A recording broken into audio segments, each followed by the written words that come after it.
오늘 제가 짧게 한두 페이지 정도 저희 향후 계획에 대해서 이제 말씀드릴 건데요. 가만히 러츠 박사님 답변하는 걸 보다 보니까 상당히 저희 미래 전략하고 상당히 연관되어 있습니다. 사실은 우리가 계속 러츠 박사님이 여러 가지 말씀드렸지만 제가 이렇게 한 십몇 년 해보다 보니까요. ADC 과연 우리가 오프 타겟을 컨트롤할 수 있겠느냐, 여기 모든 답이 좀 있는 것 같아요. 근데 어쨌든 그걸 기화로 해서 저희가 최근에 사실은 향후 계획을 대폭 수정을 했습니다. 좀 더 공격적으로 한 이유 중에 하나가 결국은 이 돈이 있다 보니까 우리가 할 수 있는 일을 그동안에 사실 이 펀딩 문제 때문에 하고 싶지만 하지 못했던 일들이 굉장히 많았습니다. 그런 것들을 이제는 자금이 충분히 있으니 좀 더 공격적으로 하자라는 게 키 메시지고요. 여기 보면 이제는 제가 가만히 생각을 해보니까 이제는 우리가 커머셜을 좀 생각할 때가 됐다라고 판단이 드는 게, 물론 가장 빠른 게 아마 허투가 될 겁니다. 지금 금년 말에 거의 다 끝나고 내년 초면은 이제 BLA 들어갈 거고, 아마 내년 말이나 아니면 내후년 초쯤에 허가를 받을 것 같은데, 이제는 우리가 과연 그거 말고 여러분들이 잘 아시는, 아마 잘 모르실 겁니다. 항생제 하고 있는지를. 사실 저희가 코로나 때문에 늦어지긴 했지만 항생제 같은 경우는 지금 저희가 페이스 2 아프리카 다 끝났거든요. 끝냈고 특히 결핵 이쪽에서 하고 있는데 3, 4월 사실 저희가 준비를 하고 있습니다. 이것도 결국은 빠른 시간 내에 아마 저희가 커머셜을 준비를 해야 될 것 같고요. 그다음에 IPF, 물론 저희가 직접 하는 건 아니지만 저희가 사실 브릿지로부터 임상의 데이터를 실시간으로 거의 대부분 받고 있는데, 저희들은 굉장히 확신을 합니다. 이거 사실은 IPF 다른 대체약들이 없기 때문에 결국은 지금 임상가에 있는 다른 것들하고 이제 경쟁이 되겠습니다만, 저희가 보면은 세이프티나 이렇게 에피커시 측면에서 보면은 저는 확신을 하고 있고, 아마도 이제 ADC 중에서 또 우리가 커머셜을 우리가 향후 한 2030년까지 생각을 한다면 아마도 한 두세 개 정도는 나오지 않을까 이렇게 판단을 하고 있습니다.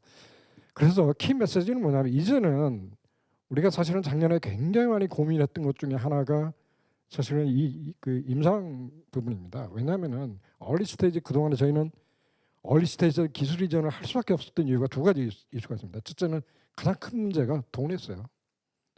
뭐 질문 중에도 보니까 왜 다이어트 3개보다 늦었냐. 사실은 그 사람들 뭐 수천억 집어넣고 직접 공장 짓고 임상 밀어붙이고 하니까 빨라질 수밖에 없었고, 우리는 결국 왜 허투를 갖다가 정말 포스핀을 팔 수밖에 없었냐. 그거 하는데 저희가 해보니까 비임상 하는데 한 200, 300 들어가는데 그만한 돈도 없었고, 또 솔직히 말씀드리면 100% 확신을 가졌다면 갔겠죠. 근데 저희 같은 작은 벤처가 실패하는 순간 그냥 문 닫아야 되기 때문에 그런 어떤 여러 가지 이유가 있었습니다. 그러나 이젠 우리가 좀 더 공격적으로 임상을 집어넣겠다는 뜻이고요. 또 하나가 후보 물질 발굴 속도입니다. 저희가 27개가 아마 좀 약간 파트너들 하는 거 플랫폼 이전은 다 포함된 것 같은데, 현실적으로 오늘 뭐 몇 개 더 파이프라인에 대해서 말씀드리겠지만, 수면 밑에서 지금 저희가 후보 발굴하는 게 솔직히 말씀드리면 20개가 넘습니다. 저희들은 아까 러츠 박사님이 디자인 말씀하셨는데, 한마디 말씀드리면 ADC 매출한 말도 표현을 쳤던데요. 캔디데이트 나왔는데 왜 오래 걸리냐? 오래 걸릴 수밖에, 제가 보니까 오래 걸릴 수밖에 없습니다. 항체도 우리가 다양한 종류에서 골라야 되지만 거기에 항체에 맞게 링커도 옵티마이즈 해야 됩니다. 오프타기 때문에 링커를 컨트롤할 수 있는 게 대부분 다른 걸 컨트롤이 불가능하지만 링커는 컨트롤할 수 있거든요. 오프타기 톡스 때를 줄이기 위해서는 결국은 링커도 충분히 옵티마이즈를 해야 되고, 또 하나 이슈가 있습니다. 페일로드를 뭘 쓸 거냐. 지금 토포가 맞는 게 아니에요. 저희가 해보면 토포에 맞는 게 있고 튜블린이 맞는 게 있고, 또 뭐 여러분들이 잘 아시는 DPD 맞는 게 있고 PPD가 맞는 게 있습니다. 거기 옵티마이즈 해야 되고, 또 하나 퀘스천이 그럼 몇 개 붙일까? 2개, 4개, 6개, 8개? 전부 옵티마이즈 하기 때문에 저희가 평균적으로 보면 결국은 옵티마이즈 하는데 주어지는 하나 항체가 있다도 최소한 2년 정도 걸립니다. 아마 2년 동안에 ADC 수십 개 만들어서 다 테스트 해봐야 됩니다. 그렇지만 어쨌든 이제는 좀 더 공격적으로 타겟, 솔직히 말씀드리면 타겟을 들여다보면 타겟이 그렇게 널널하게 있는 게 아닙니다. 결국은 주어진 타겟 내에서 경쟁을 해야 되기 때문에 결국은 타임이 중요한 팩터 중에 하나입니다. 그런 측면에서 보면은 좀 더 공격적으로 하겠다라고 말씀드렸고, 또 하나가 사실 이거를 저희가 그러면 우리가 기존의 ADC 컨셉을 가지고는 뒤따라왔지만 이제는 새로운 컨셉으로 간다면 좀 앞서야 되지 않겠냐. 맨날 뒤따라가면서 한마디로 말씀드리면 계속 당하고 있지 않습니까? 그래서 저희가 한 4, 5년 전부터 했던 게 러스 박사님도 얘기했지만 그 소위 이민 모듈레이터를 페일로드를 쓰거나 컨비거나 둘 중에 하나입니다. 근데 왜 지금까지 잘 안 나오느냐? 다 실패했죠. 거의 대부분 다 실패했습니다. 사실은 이 실패 원인을 쭉 따져보면 저희가 분석을 해보면 그러면 이뮤노 온콜로지에 관련된 타겟을 뭘 쓸까? 이 퀘스천을 합니다. 가장 많이 실패한 게 티에라라고 이제 그 스팅 많이 했지만 스팅도 퀘스천이 굉장히 많습니다. 이걸 준비를 하고 확신을 갖는데 시간이 많이 걸렸던 겁니다. 그렇지만 이제는 저희가 어느 정도 확신을 이거는 분명히 워킹할 거라는 실험적인 데이터와 확신을 갖고 있기 때문에 이제는 좀 더 공격적으로 하겠다는 겁니다. 이쪽으로. 게다가 또 하나 아까 저 러츠 박사님이 강조한 것 중에 하나가 사실 맨 마지막 질문에서 답변 과정에 나오는데 내성 이슈입니다. 여러분들 잘 아시지만 토포 내성이 굉장히 빨리 생깁니다. 튜블린 인터 비해서 물론 튜블린도 내성 다 생깁니다. 생기지만 토포가 엔자임 중에서는 아마 가장 빨리 생길 겁니다. 여러분들 잘 아시는 TKI가 가장 큰 이슈가 이렇게 레지스턴스 이슈거든요.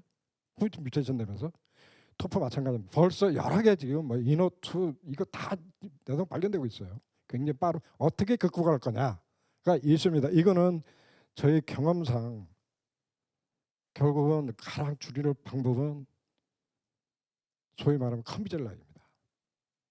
이미 뭐 다른 사람 어떻게 예를 들어서 컴비 전략으로서 내성을 낮출 수 있다는 거 여러 가지 알려져 있기 때문에 결국은 내성 문제를 어떻게 극복을 할 거냐 이런 것들이고요. 저희 그동안에 준비한 건 많습니다. 뉴토포 지금 알려진 뭐 DXD 포함 무엇보다도 센 놈 다 가지고 있어요. 심지어는 토포에 대해서 내성균에 대한 듣는 모더 백신을 갖는 토포 가지고 있습니다. 이제는 모든 게 장착이 됐기 때문에 앞으로 이쪽도 좀 더 우리가 좀 다양한 옵션을 가지고 좀 미래를 준비할 수 있지 않을까 생각하고요. 또 하나 요즘 뭐 PBD 때문에 사실은 질문도 나왔지만 혈압에 고혈압 만드는 거 아니냐 했지만 제가 사실 시스톤 임상 결과를 보면 제가 너무나 흥분된 이유 중에 하나가 바로 그겁니다. 팬크레아틱에서도 솔리툼에서 보였거든요. 그러면 이게 그동안에 우리가 PBD 하면 혈액암 했지만 좀 더 다양성이 든 거 아니냐 다시 한번 쳐다보자 라는 거고, 또 하나가 사실은 여기 언급이 안 됐지만 MMAF입니다. 바이스탠더 에펙트가 0이거든요. 그럼에도 불구하고 왜 임상 결과가 2개 매달았는데 어떻게 이런 결과가 나올까? 아직도 저희가 그 질문에 대한 답변을 못 하고 있어요.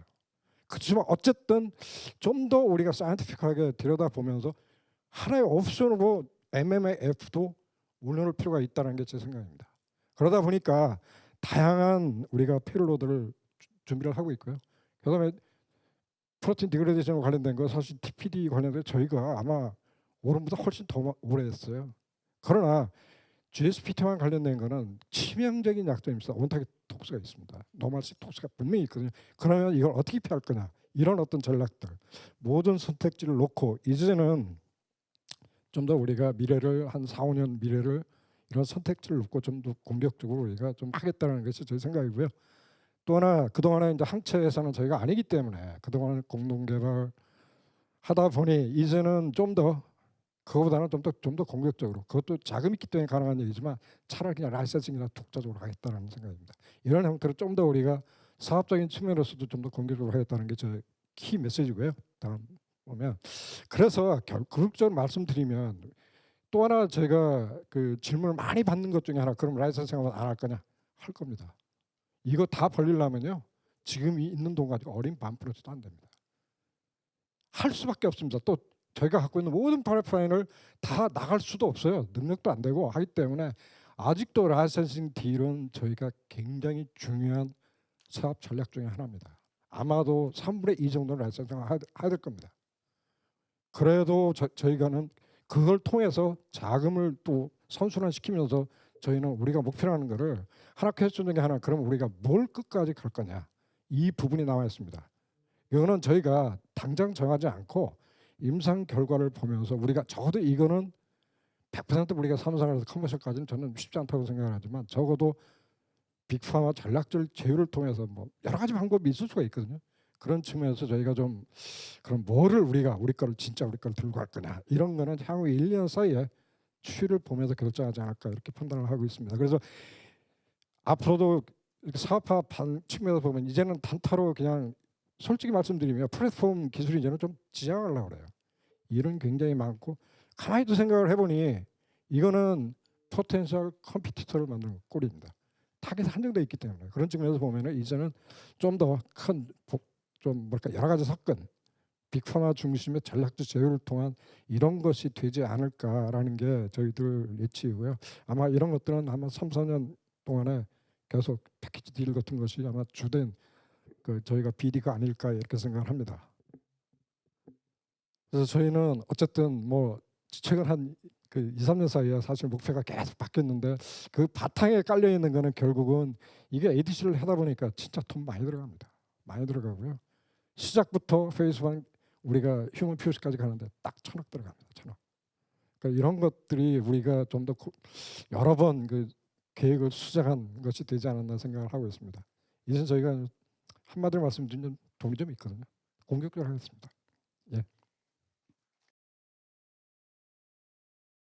오늘 말씀드릴 거는 그 넥스트 드라이버입니다. 그래서 그 앞으로 임상에 있는 것들은 잘 아는데 그 후에 들어올 것들에 대해서 좀 궁금하신 점들이 많고, 그 후에 들어오는 그 파이프라인들을 어떻게 선정하는지 그런 전략이나 뭐 이런 거에 대해서 궁금하신 분들이 많기 때문에 그런 부분에 집중해서 발표를 하려고 합니다.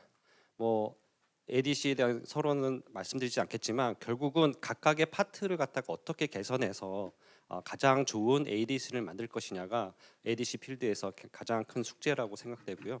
많은 지금 앞에서 그 인트로덕션 다른 두 연자분이 하셨지만 허가받은 약물이 14개, 12개 뭐 국가에 따라 다 다르지만 있지만 결국 가장 원래 ADC가 해결을 하려고 했던 톡스와 내성을 갖다가 여전히 해서 허가받은 약물들은 해결하지 못하고 있고, 이미 지금 임상 레이스 스테이지에 있는 애들도 많은 이런 부분에 있어서는 단점들을 가지고 있다. 그래서 저희는 이런 단점들을 갖다가 해결하기 위해서 보시는 바와 같은 이런 모식도를 통과 같은 전략을 세워가지고 좀 해결을 해보자 합니다.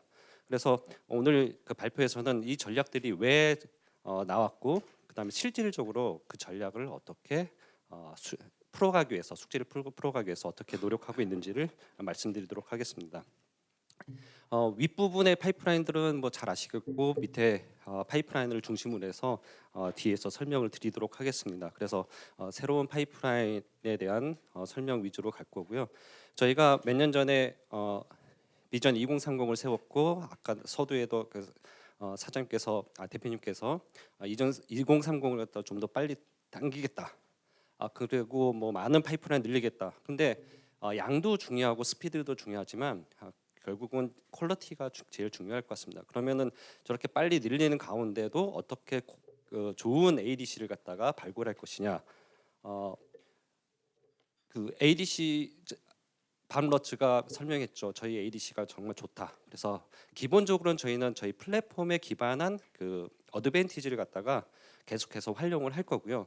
그 외에 새로 추가되는 항체, 그다음에 타겟, 그리고 페이로드, 뭐 그다음에 그 타겟을 갖다가 타겟팅한 안티바디 자체도 뭔가 특별한 것이 있어야 된다. 그래서 이런 구성 요소들 중에 어느 한 개라도 새로운 특별한 점이 있는 것 타겟들을 갖다가 먼저 저희가 개발을 하는데 힘쓸 예정이고요. 그 중에서 이제 몇 개의 타겟들을 소개하면서 진행하려고 합니다. 타겟 각별로 들어가기 전에 저희 기술의 장점부터 말씀드리겠는데, 아까 처음에 톡스가 여전히 해결되지 못하고 있다 했지 않습니까? 그러면 왜 톡스가 생기느냐? 기존에 허가받은 약물들 중에 예를 들어서 이제 MMA2를 갖다가 페이로드를 쓰고 있는 약물들이 있는데요. 보시다시피 다 MMA2고 다 알포 정도이고요. 그다음에 VC 링커를 사용하고 있습니다. 그런데 전부 다 3mg/kg의 그 독성이 나오고 있습니다. 타겟은 다 다른데도 불구하고 독성이 나오는 용량은 같습니다. 이것은 뭔가 이 타겟에 디펜던트하지 않다는 것을 알 수 있죠. 그러면은 어디서 기인하는 독성이냐? 이게 이제 ADC의 독성을 나타내는 여러 가지 메커니즘을 갖다가 보여주는 건데 오른쪽은 주로 안티바디에 디펜던트한 그러니까 안티바디와 타겟 또는 오프 타겟 인터랙션과 관련된 독성이고요. 왼쪽 부분은 안티바디와 좀 상관없이 링커 또는 플랫폼 기술 또는 페이로드 이쪽과 관련된 독성 기전입니다. 근데 타겟과 상관없이 여러 가지 안티바디를 가지고 있는 ADC들이 다 독성이 비슷하게 나왔죠. 그러면은 이쪽은 독성 그 허가받은 약물들이 보여주고 있는 독성 리밋이 원인이 아니라는 거죠. 이쪽이. 그러면 결국은 플랫폼이 이런 독성을 갖다가 나타내는 주요 원인이다라고 생각할 수 있겠습니다. 그래서 저희가 같은 페이로드에다가 저희 플랫폼만 적용해도 이렇게 세이프티 마진이 훨씬 더 3배, 4배 이렇게 증가된 것을 확인할 수 있었습니다. 그래서 기본적으로 저희는 저희가 개발한 저희 플랫폼을 기반으로 해서 좀 더 안전한 약을 갖다가 만들려고 하고 있고요. 저희가 이제 새로운 타겟들을 갖다가 이제 선정할 때 여러 가지 뭐 기준들이 있습니다. 뭐 암과 관련이 높아야 되고 뭐 이런 게 있지만 저희가 어떻게 보면 첫 번째로 ADC를 개발하는 회사가 아니라 이미 십수년간 ADC를 개발했던 인더스트리에 최근에 들어온 새로운 기술로 들어온 뉴커머입니다. 그러면은 타겟들이 겹치거나 아니면 이제 여러 가지 이미 다른 사람들이 하고 있는 것들이 많겠죠. 그러면 이제 새로 들어왔을 때 새로운 타겟을 어떻게 선택하냐? 그러면은 기존에 잘 알려진 뭐 트랍2나 뭐 그런 타겟들과 똑같이 발현이 겹치면 사실 경쟁하기 힘들죠. 그래서 앞에 이미 가거나 아니면 성공을 한 타겟과는 좀 다른 발현 패턴을 환자군에서 보인다면 그 타겟은 그 질병에서 우리가 새로이 시작해볼 만한 타겟이다. 이런 것들을 갖다가 직접 실험하기도 하고 DB를 분석해서 저기 타겟 선정을 하게 됩니다. 그러면은 그 타겟을 선정한 다음에 모노클로널 안티바디로 해서 ADC를 만들 거냐, 아니면 최근에 이제 떠오르는 바이스페시픽 안티바디를 이용해서 ADC를 만들 거냐. 그랬을 때 그런 것 보게 되는데요. 여기 보시는 이 한 점 한 점이 한 명의 환자입니다. 그래서 한 명의 환자에서 타겟 A와 B와 익스프레션 레벨을 보면 예를 들면 이제 빨간 선이 이 정도는 넘어야 그 모노클로널 안티바디 ADC로서 어떤 효능을 나타낼 수 있는 발현 패턴 정도다 이렇게 보면 타겟 A 같은 경우는 대부분의 어느 정도는 한 절반 정도는 이 트레스홀드를 넘었는데 타겟 B 같은 경우는 트레스홀드를 넘는 게 없습니다. 그러면은 타겟 B가 아무리 캔서 스페시픽하게 발현한다 하더라도 익스프레션 레벨이 ADC를 사용하기에는 낮죠. 그러면은 이 두 개를 갖다 조합을 해서 셀렉티비티는 타겟 B를 이용해서 주고 그다음에 인터널라이즈 레이스는 타겟 A를 통해서 많이 준다 그러면 이게 괜찮은 조합이 될 수도 있고요. 타겟 D 같은 경우는 사실 이 트레스홀드를 혼자서 다 넘었습니다. 이런 경우는 그냥 모노클로널 안티바디 ADC를 만들어도 충분히 경쟁력이 있는 타겟이라고 할 수 있겠습니다. 그래서 이러한 분석을 통해서 같은 인디케이션이라도 어떤 타겟을 가지고 해야 기존 타겟을 갖다가 넘어설 수 있는 새로운 타겟이 될지 이런 것들을 선별하게 됩니다. 그다음에 이제 페이로드 측면인데요. 조금 예를 들면 이제 타겟 AMA라는 질환에 타겟 A와 B가 이제 후보로 들어왔습니다. 그러면 이게 기존에 허가받은 CD33 대비 어떤 차별성이 있느냐? 그러면 보면 타겟 A는 33과 조금 한 절반 정도는 겹치는 것 같고 타겟 B 같은 경우는 잘 안 겹치는 것 같고요. 타겟 A와 B도 발현이 서로 같은 환자에서 서로 안 겹칩니다. 그러면 타겟 A와 B가 전부 다 CD33을 갖다 대체할 수도 있어 보인다라고 일단 판단을 할 수 있고요.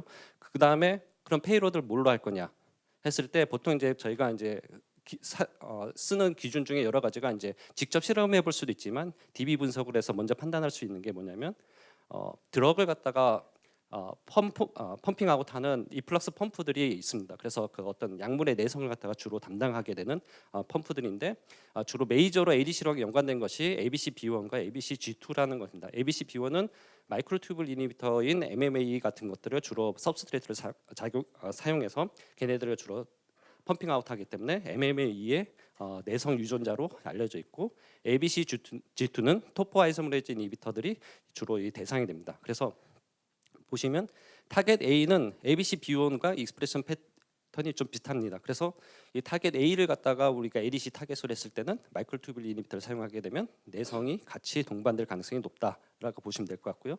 반면에 토포아이소머레이즈 이니비터를 사용했을 때는 내성 이슈는 없을 것 같다라고 추측을 하게 됩니다. 그러면은 저희가 할 일이 절반으로 줄어들죠.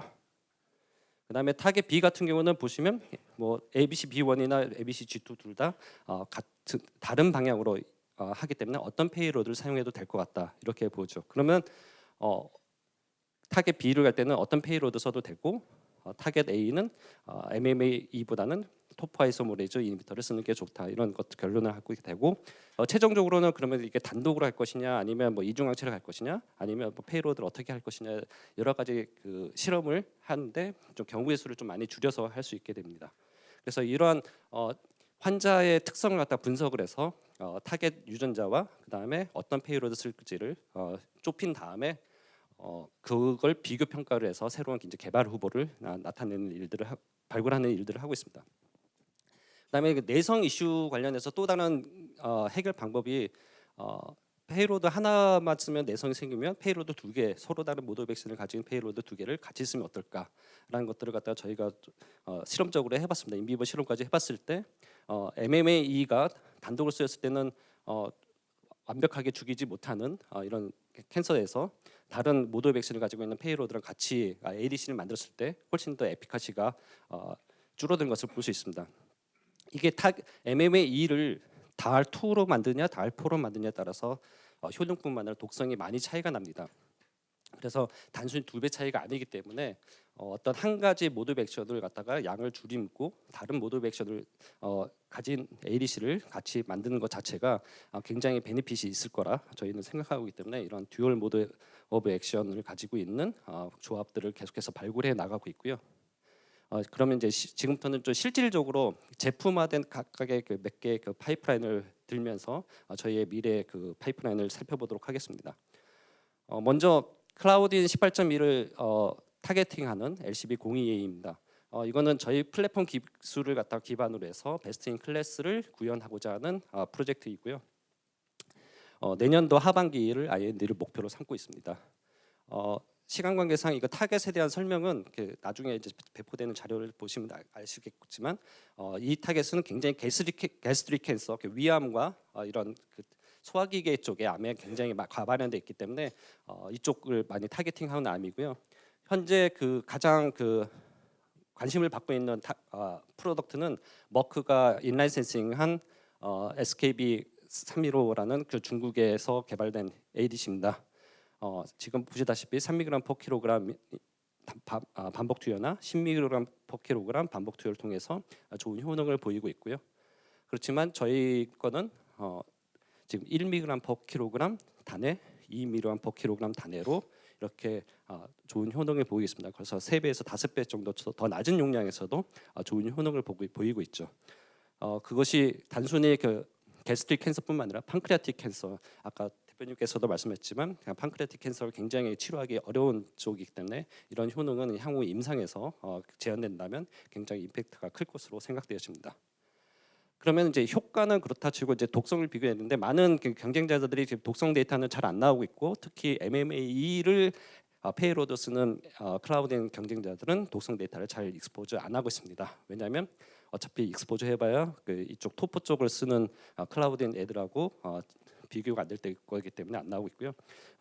클로스 파마 아까 말씀드렸던 머크의 라이센서 된 얘네만 지금 40 MPK가 아니죠. 30 MPK가 HNST다라고 자랑스럽게 공개했지만 저희는 저 낮은 용량에서 효과가 나옴에도 불구하고 더 2배 더 높은 용량에서 HNST를 나오고 있기 때문에 테라피틱 인덱스가 한 480, 한 12배 정도 더 넓은 프로파일을 가지고 있습니다. 그래서 저희가 2년 전에 사실은 임상 갈 수도 있었습니다. 근데 저희가 임상 들어가는 속도를 갖다 늦추고 이렇게 페이로드 바꾸고 하는 것은 좀 더 환자에게 좋은 안전한 약을 갖다가 공급하기 위해서 좀 늦추면서도 세계적인 경쟁력이 있는 제품으로 좀 프로파일을 만들었고요. 그 다음에 두 번째로는 이제 노블 타겟인데요. 에론캠을 타겟팅하는 LCB97입니다. LCB97은 그 멜라노마나 판크레아틱 캔서, 오바리안, 그 다음에 콜로렉탈, 그 다음에 폐암 등 다양한 암종의 메이저 그 솔리드 캔서에 다 발현되고 있는 타겟이고요. 현재 그 인비버 스타디까지 다 완료돼 있고 지금은 RCB 제너레이션 중입니다. 이것도 타겟에 대한 서머리는 나중에 보시면 되겠지만 간단하게 말씀드리면 싱글 멤브레인 트랜스 프로테인입니다. 그래서 이쪽에 또 끊어져서 쉐딩된 폼이 존재하게 됩니다. 그래서 이 항체 저희가 개발하는 이 타겟에 대한 항체는 그 쉐딩된 폼을 잡지 않기 때문에 이런 쉐딩된 폼에 의한 킬레이팅이 없어서 효과나 세이프티 측면에서 훨씬 더 좋은 장점을 가질 것으로 저희가 연구해봤고요. 그래서 지금 비슷한 뭐 모노클론 안티바디나 카티로 들어온 사람들도 있지만 분명히 저희는 이제 항체에서부터 경쟁력을 확보하고 있다 이렇게 말씀드릴 수 있겠습니다. 뭐 이거는 그 여러 암종에서 발현되고 있다라는 에비던스들이고요. 여기서도 마찬가지의 효과는 지금 잘 나오고 있고 저희가 두 가지 페이로드를 사용했을 때 MMA나 토포 이니비터로 사용했을 때 둘 다 어떤 것을 사용해도 좋은 효과를 나오고 있다는 것을 확인할 수 있었습니다. 그래서 브레스트 캔서나 아니면 오바리안 캔서, 그다음에 런 캔서, 그다음에 스몰셀 런 캔서 여러 암종에서 다양하게 지금 좋은 프로파일을 보이고 있기 때문에 저희가 이제 자신감을 가지고 임상 개발을 위한 준비를 진행하고 있고 이게 여러 고용암에서 다른 트랍2나 허2와 발현 패턴이 안 겹치고 있기 때문에 저희가 뭐 이미 허2나 트랍2가 이미 자리 잡고 있는 시장에 어떻게 들어갈 것이냐 저희는 같은 암종이지만 다른 환자군을 갖다 대상으로 들어갈 수 있다라는 말씀드리고 싶습니다. 세 번째 드라이버는 2022입니다. 이중항체 ADC고요. 이번에 처음으로 AACR에서 저희가 저희 HB의 첫 번째 바이스페시픽 안티바디를 기반으로 하는 ADC로서 이제 발표를 드렸고요.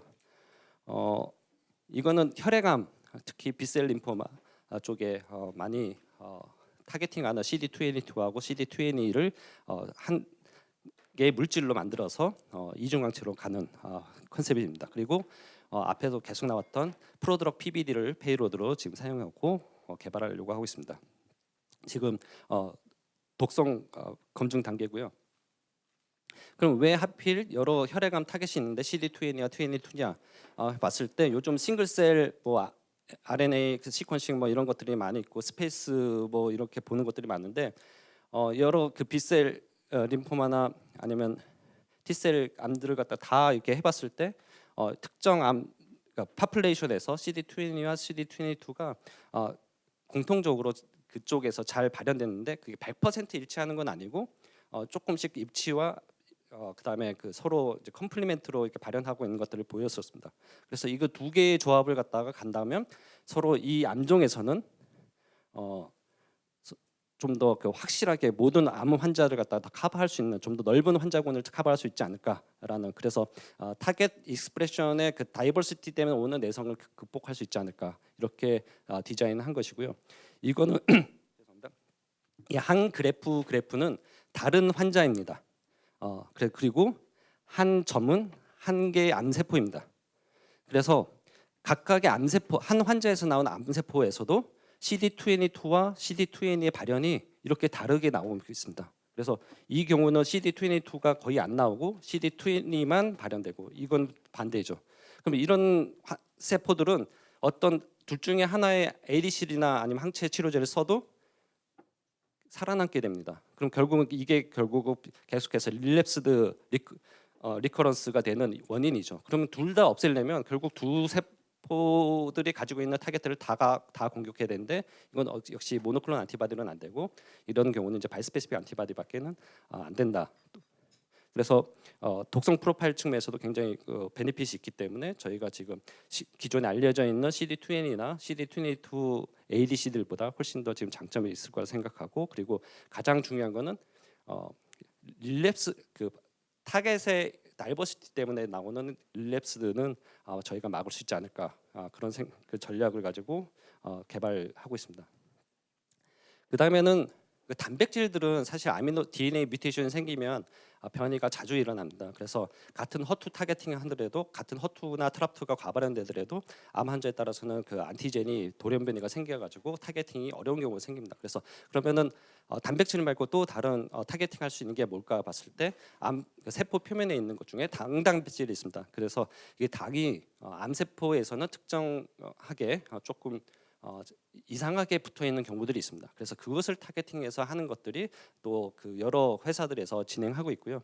그런 회사들 중에 저희가 좋은 파트너를 만나서 그런 당을 인지하는 그 안티바디들을 가지고 지금 공동 연구를 하고 있고요.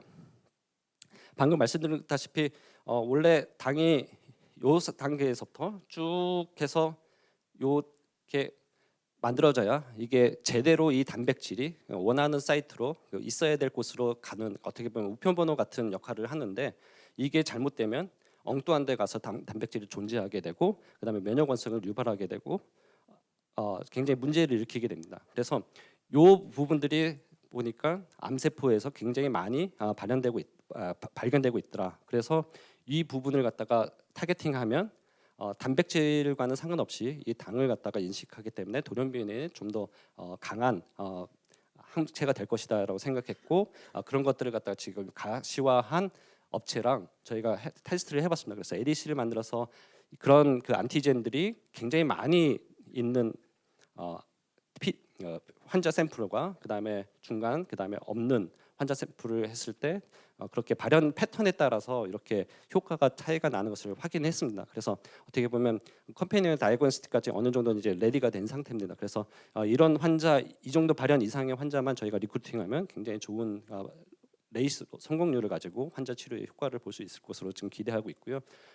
또한 이게 항체가 두 가지 종류가 있습니다. 그래서 그 두 개 다 비슷한 패턴을 보이고 있고 그 당만 인식하게 되면 어떻게 보면 너무 넓게 그 환자군이나 아니면 또 노말 세포에도 그런 게 좀 있지 않을까라는 그 우려가 있을 수 있습니다. 그래서 그 당을 붙이고 있는 단백질 중에 일부 암 튜머 어소시에이티드 안티젠 중에 그 당을 갖다 가지고 있는 것들만 스페시픽하게 잡는 걸로 디자인을 했기 때문에 또 다른 당만 인식하는 그런 회사들보다는 훨씬 더 실렉티비티를 주고 있다 이렇게 보시면 될 것 같습니다. 그다음에 NC입니다. 그러니까 스몰 몰리큘 드럭인데 이거는 어떻게 보면 페이로드로도 쓸 수 있는 새로운 토포 이니비터라고 보시면 될 것 같습니다. 저희가 우리 대표님을 비롯해서 메디시널 케미스트리가 굉장히 강한 회사였기 때문에 지금도 계속해서 그 ADC가 지금은 언론에는 많이 나오고 있지만 그 NC가 계속해서 저희가 핵심 엔진으로서 작동되고 있고요. 아까 그 밤 러치도 말씀드렸지만 굉장히 많은 ADC들이 최근에 토포 아이소모레이즈 리미터를 갖다가 페이로드로 쓰고 있습니다. 기존에 알려져 있는 엑사테칸 이거는 아무나 쓸 수 있으니까 지금 다 쓰고 있고요. 그걸 조금 모디파이한 드럭스테칸을 비롯해서 여러 토포가 있는데 지금 대표님도 말씀하셨고 여러 앞에 연재에서 말씀하셨지만 내성, 뮤테이션 이게 문제입니다. 그래서 지금 많은 회사들은 그냥 있는 거 그냥 쓰고 있지만 넥스트 제너레이션 토포 이니비터가 지금 필요한 상황이고요. 특히 얘네들이 전부 다 캄포테신 계열의 그런 스캐폴드를 가지고 있습니다. 그래서 내석이 생기면 한 약물에 대해서 내석이 생기면 다른 약물에 대해서도 내석이 생길 수밖에 없는 상황입니다. 그래서 기본적으로 저희 전략은 캄포테신 계열이 아닌 스캐폴드를 가지고 이걸 만들어야 내성을 극복할 수 있겠다. 얘네들에 의해서 유발되는 내성을 극복할 수 있겠고, 그 다음에 엔자임 토포 아이소모레이즈 엔자임 자체의 시퀀싱 그 서열에 뮤테이션이 생겨가지고 일어나는 것들도 기존에 알려진 것들은 내성을 극복해야겠다라는 것들이 기본 컨셉이었습니다. 대표님께서도 소개했지만 이뮨 모듈레이터입니다. 스팅 아고니스트고요. 메커니즘은 뭐 잘 아시겠지만, 그러니까 세포가 파괴되면 바이러스든 아니면 뭐 박테리아든 아니면 그 호스트 셀이든 그게 파괴되면 DNA 덩어리 조각들이 돌아다니게 됩니다. 그런 것들을 인식해서 뭔가 문제가 생겼다라고 인식하는 게 그 면역 시스템이고, 그 면역 시스템 중에 그런 거 센싱하는 것 중에 하나가 이 스팅입니다. 그래서 스팅이 굉장히 중요한 역할을 한다. 안타이 튜머를 위한 이민 온클로지에 중요한 역할을 할 것이다라고 벌써 한 10여 년 전부터 ACR에서 그리고 임상에서 많은 노력들이 있었고 수백 개의 파이프라인들이 갔습니다. 그런데 실패를 했거나 실패하고 있습니다. 근데 그 원인들을 살펴보면 예를 들면 이제 너무 강하거나 너무 약하다. 그러니까 양쪽 끝으로 지금 다 해봤는데 강한 쪽으로 그다음에 약한 쪽으로 해봤는데 둘 다 좀 아닌 것 같다라는 거죠. 그러면 왜 이렇게 둘 다 안 되느냐? 너무 강한 거는 전신 면역이 발생됩니다. 그래서 그 훌바디에서 전부 다 그냥 면역 세포들이 다 활성화되면 이 활성화된 애들이 공격할 게 정상 조직이 주변에 있기 때문에 정상 조직을 공격하게 되죠. 그래서 그 면역 질환 면역을 이용한 세라피 중에 가장 그 위험한 CRS 그 사이토카인 스톰 같은 게 일어나면 손쓸 새 없이 사망하기 때문에 굉장히 그 실패율이 높았고요. 그래서 이 다케다 같은 경우 그 사이클리다이 뉴클레오타이드를 갖다가 써서 하는데 얘네들은 뉴클레오타이드가 있기 때문에 이게 셀 내로 잘 안 들어갑니다. 그래서 셀 액티비티 그 바인딩 어피니티는 비슷한데 셀 액티비티는 한 549 나노몰.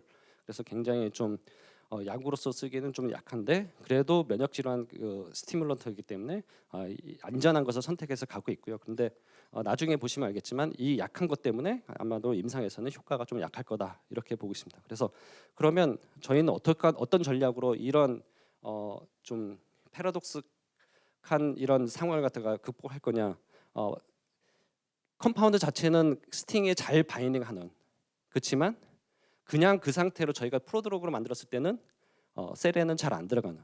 그러나 튜머 마이크로 인바이러먼트로 갔을 때는 튜머로는 잘 들어가는 그런 걸 좀 디자인을 해보자라고 했었고 그래서 그런 것들을 결국은 만드는 데서 그래서 기본적으로 저희는 이 컨주얼이라는 이 플랫폼을 기반으로 해서 타겟, 페이로드, 링커 그다음에 모든 파트를 갖다 이노베이션 하면서 새로운 넥스트 드라이버를 만들려고 계속 노력하고 있습니다. 네, 감사합니다.